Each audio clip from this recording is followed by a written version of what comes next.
Run.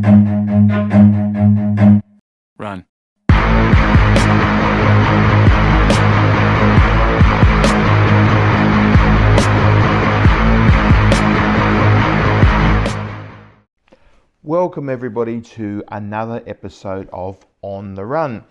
This episode Friday the 12th of April.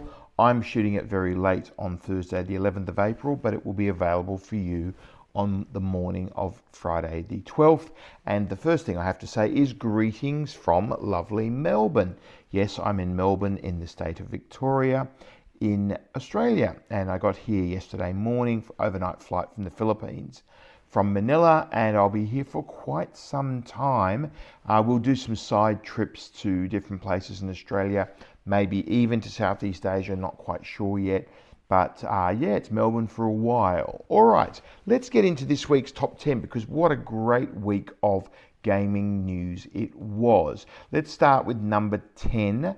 The Thai cabinet has now endorsed this casino plan. They're moving quite quickly there in Thailand, and calls on the Ministry of Finance to undertake another 30-day feasibility study.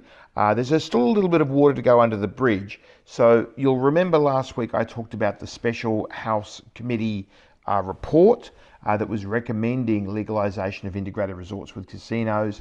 Well, the House of Representatives supported that nearly unanimously, which is fantastic. That's exactly what Japan didn't have. If you remember, back to the two bills that went through and became law in Japan, one in 2016 and one in 2018. Both of them were quite difficult to get through the Diet and required assistance of Komato's minor partner in their alliance in the Diet, in that coalition. So you had a situation where there was some political will, even on the LDP side, but a lot of negativity politically as well. But here in Thailand, and I think this is one of the things you have to have if you're going to bring in a casino industry, you've got to have political will on both sides of the political spectrum. And it appears that is the case here in Thailand. So the cabinet has now endorsed it, but look, it still will require some public hearings.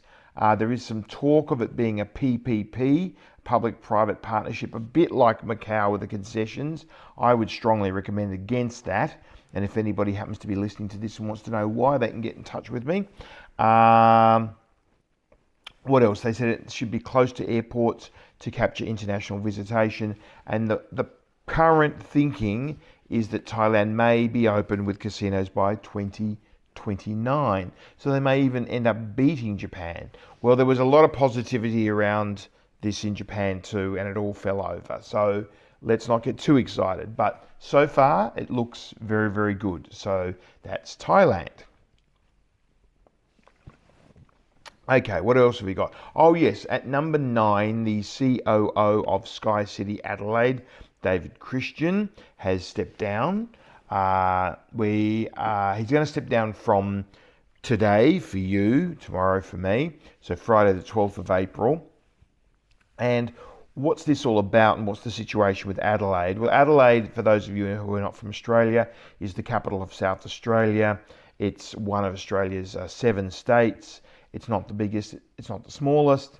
It's probably I guess, after Crown and Sydney, maybe after Gold Coast. Might be similar to Gold Coast, Brisbane, Adelaide. Those 3 might all be similar sizes. So equal third, maybe you could say, in terms of Australian casino size. But it's the only casino in the state of South Australia. And what happened was the South Australian regulator announced that they would be doing, or they would commission an independent review of casino operations after all the news came out about Crown in Melbourne and Star in Sydney and their inquiries and all the findings of those inquiries. But AUSTRAC, which is the financial regulator in Australia, has already instituted AML proceedings against SkyCity Adelaide, and then the regulator said, well, we'll wait. We'll wait for the outcome of the AUSTRAC investigations first. So we're waiting for that now, and then there will be this independent review. So, well, based upon what's happening in the rest of Australia, it might not be good. And of course, we've already reported on provisions that have been put in the financial accounts of SkyCity, so they're expecting to be whacked with some pretty big fines. SkyCity, for those of you who may not know, is actually a New Zealand company. Their head office is in Auckland, but they do operate the Adelaide Casino, and they used to operate the Darwin Casino too, but not anymore. All right, let's move on to number 8, development of the 4th Marina Bay Sands Tower and the new arena that was announced this week that will begin in July next year.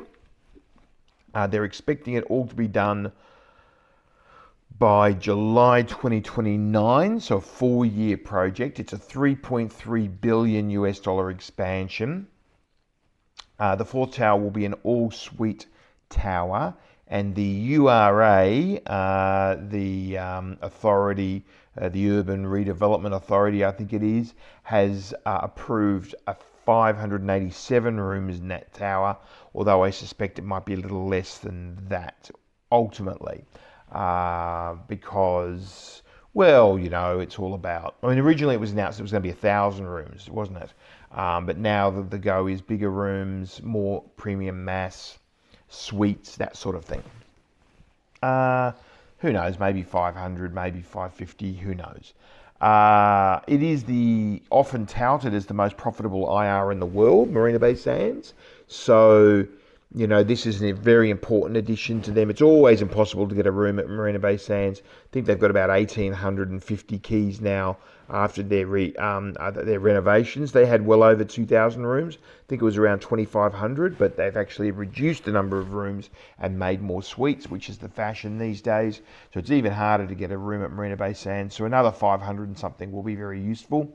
Room rates are always very expensive at Marina Bay Sands. And they are pumping. They're absolutely killing it. So Singapore is busy, and they did crack a run rate of $2 billion US a year in the last quarter. So they made $500 million EBITDA in the last quarter of last year, the fourth quarter of 2023. And Rob Goldstein immediately came out and said, all right, well, that's $2 billion a year run rate. Now we want $3 billion with the new tower. And you know what? I think they'll probably get it. All right, let's move on. Number 7. Interesting story out of the Philippines. So the Philippines authorities seized cash, vehicles, you name it, from a raided POGO.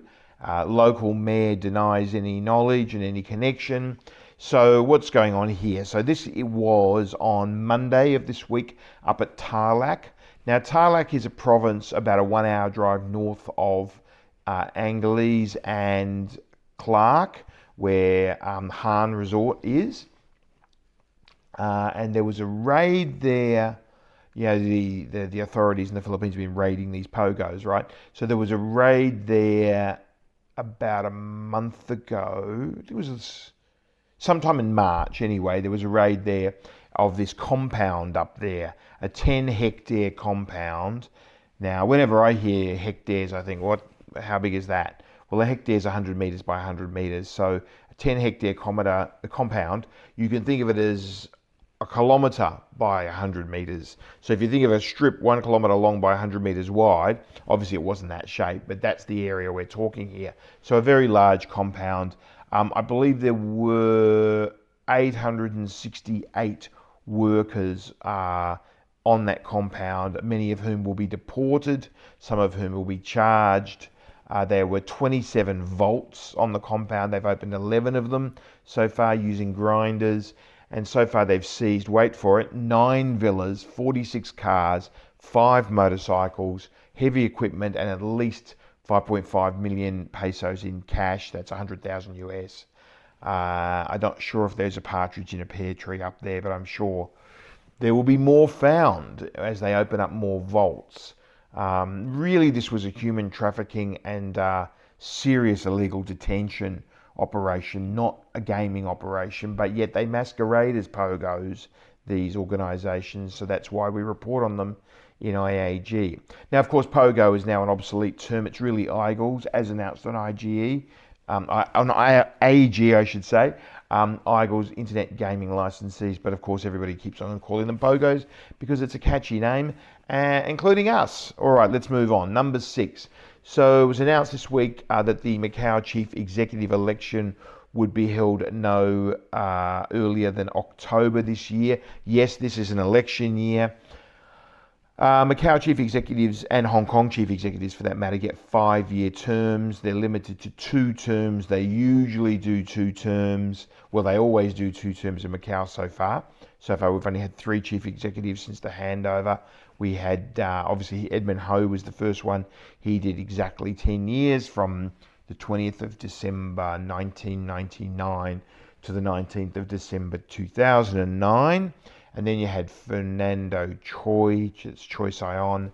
He did 10 years from the 20th of December 2009 to the 19th of December 2019. And now we've got the current guy, Ho Yat Seng, who began on the 20th of December 2019, straight into COVID. And his first 5-year term will be therefore up on the 19th of December 2024. I'm sure he'll do another one. He hasn't said that he's going to do another one, but that seems to be the pattern. And the election committee, the Court of Final Appeal Judge Song Man Lei, one of the 3 judges on the Court of Final Appeal, and that judge is in charge of the election committee. So that judge said that the election committee will be in place by the 11th of August because it must be at least 60 days to the election. So the election is not going to be any earlier than the, 11th should be the 10th of October, right? 31 days in August, 30 days in September. So 10th of August this year. And that's a 400-person committee. So 400 people only vote in the Chief Executive of Macau. So that's how it works. There you go, a little political lesson for you. Number 5, what is that? New gaming credit law gives the Macau Chief Executive the power to terminate the ability of the concessionaires to offer credit. So this is quite interesting. There was this new law was passed on first reading on the 18th of May 2023, so nearly a year ago the first reading was, and now the second standing committee of the Macau Legislative Assembly will discuss the law. That's the same standing committee that discussed all the retendering back in 2022 for the new concession period from the 1st of January 2023. The chairman of that committee, of course, being Chan Chak Mo. So the final version apparently adds a provision for the chief executive to terminate the ability of any concessionaire, or is it any particular concessionaire, or all the concessionaires at once? Not sure. To offer credit. And it's also become clear that they're the only entity that can offer gambling credit now. Junket certainly can't. All right, number 4. So still here in Macau, but also over to Hengqin, or Hengqin, I should say. So authorities have confirmed now plans for this scheme, this Macau Travel Hengqin Stay scheme, which would allow multiple trips for mainland Chinese, between Macau and Hengqin. So this was announced this week by the Economic Development Bureau of the Guangdong Macau In-Depth Cooperation Zone. They love their long names, the Chinese. They've been working on this scheme, this Macau Travel Hengqin Stay scheme. It makes a lot of sense. There's 10,000 hotel rooms in Hengqin and probably more to come. There's only 43 to 45,000 hotel rooms in Macau. There were less than 20,000 when I first came to Macau, but now there's 43 to 45,000, something like that. But a lot of them, a huge proportion of them, are 5-star and quite expensive. So offering the ability for people to stay in Hengqin but visit Macau for a multiple day stay where they could go backwards and forwards between the two would be very attractive. At the moment, a visa into Macau only allows you to go in once and then you've got to go out, and that's that. So effectively you can't really stay in Hengqin. But this is something that the national government is wanting to do for Macau. Use Hengqin as almost a surrogate Macau, and there's lots of things happening at the moment which are sort of moving towards the salami slicer method of change, where no one change actually does much, but all of the changes in aggregate do a lot. There's lots of things to kind of sort of show Macau slowly but surely claiming Hengqin, and I'm sure that'll become a part of Macau one day. Number 3, so Citi came out this week and said the smart gaming tables would be able to organically grow GGR for a number of reasons without any additional footfall, without any additional people. Of course, that makes sense. Why? Well, certainly one thing it does is speeds up the game. Some people are limited as to time, some people are limited as to money when they play. And most people in Macau are limited as to time, therefore speeding up the game and getting more rounds of baccarat in per hour will mean greater GGR. So that's probably the major reason. Another reason is, of course, it gives better data on players, and therefore the concessionaires can comp better, more efficiently, can identify good players better and service them better, all of that sort of stuff. So the data and the speed of the game. So yes, that is a bit of a no-brainer there from Citi, but I guess a lot of people wouldn't know that. If you are very familiar with gaming, you would know that. Number 2, so Moody's came out, the ratings agency Moody's came out this week and said that they are expecting Melco Resorts to increase their EBITDA to $1.3 billion US, adjusted EBITDA that is, for 2024. This is obviously much better than in the past. Moody said that Melco's debt was a big issue, and it is a big issue. Melco and SGM are the two with the big debts, or the big debt problems, let's say, that COVID really created. So their debt to EBITDA ratio in 2023, so the debt peaked in 2022 at 8.7 billion US dollars, quite a lot, and their debt to EBITDA ratio was 8.6x in 2023. That's a big number, and would result in a lower rating, which of course results in a higher interest rate. Moody's is saying that Melco's making a big deal of paying their debt down at the moment. That's why they're not declaring dividends like Galaxy and Wynn and MGM have.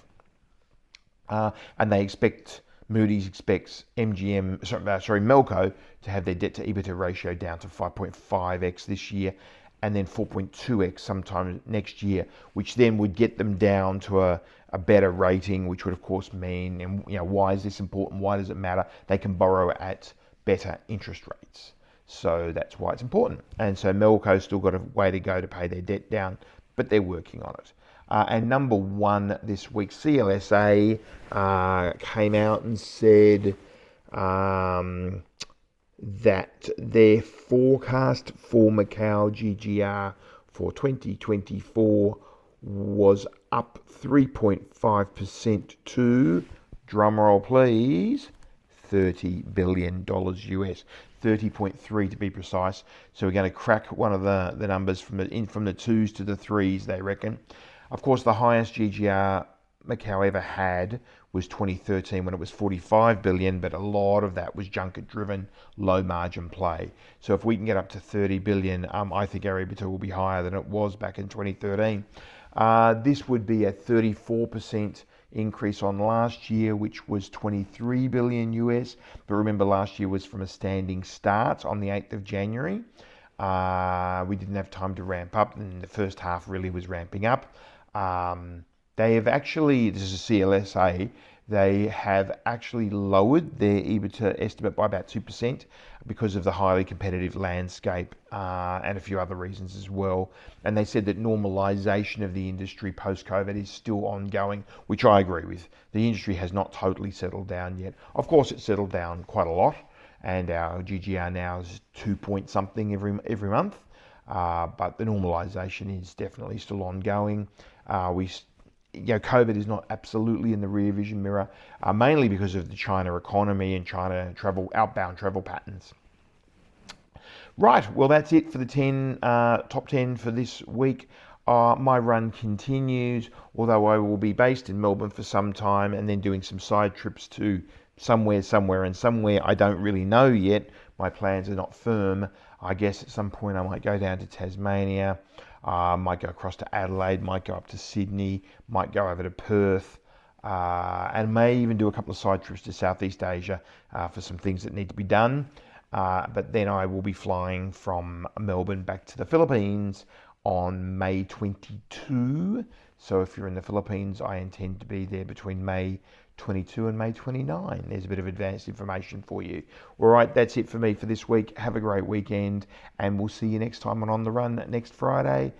Keep reading asgam.com, keep reading IAG, and bye for now. See you next time. See ya.